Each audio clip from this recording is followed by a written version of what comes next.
Can we do mind reading? Can we do mind control? Does that language even make sense anymore? We have all sorts of new ways of looking inside the brain while you're thinking, perhaps while you're dreaming.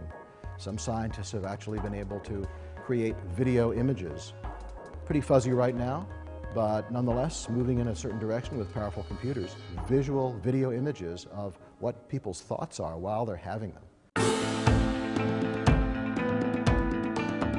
My name is Jonathan Moreno. I'll be teaching the course on neuroethics. When people ask me, what do I mean by neuroethics? I say, well, you remember those LSD experiments that you might have heard something about in the 50s and 60s that were done by the CIA and the US Army?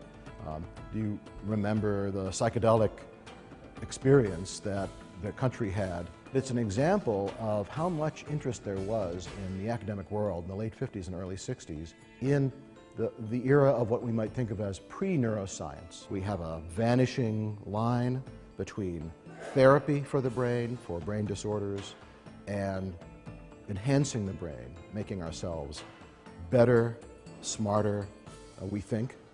We also have devices that are able, using magnetism and electricity, to change the way we perceive things and experience things. Experiments are being done all over the world with transcranial magnetic stimulation, closed brain experiments. The software that runs our brains is the most sophisticated software there is.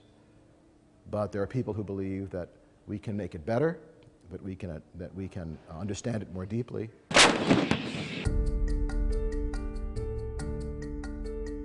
A lot of interest in terms of national security and counterintelligence work in understanding why people are violent, how to manage violence, how to manage political violence in an era in which we're again concerned about terrorism.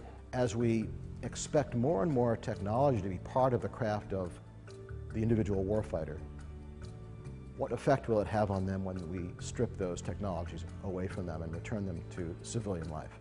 There's a lot of interest these days and concern about the use of drones, particularly drones in the air that are capable of firing a lethal weapon. What people don't think about as much is whether you could even better control these drones, not by pushing joysticks and buttons, but through a direct connection between your brain and that robot. And there's already being tested a Sentry robot at the demilitarized zone between North and South Korea that has loaded with technology, loaded with weaponry, and according to news reports, with one switch, could make an autonomous decision to fire without human intervention. There are already defensive autonomous weapons on American ships that make their own decisions of whether to fire or not with human monitoring. There are some people who think that we are now in the process, on the verge of at least, through neuroscience and also through other complementary fields like genetics and nanotechnology, of creating the next stage of human evolution. How is the science changing the way we think of our brains? How is it changing the way we think of ourselves, our communities, our relationships, and how is it changing the values that we bring to the ways we live?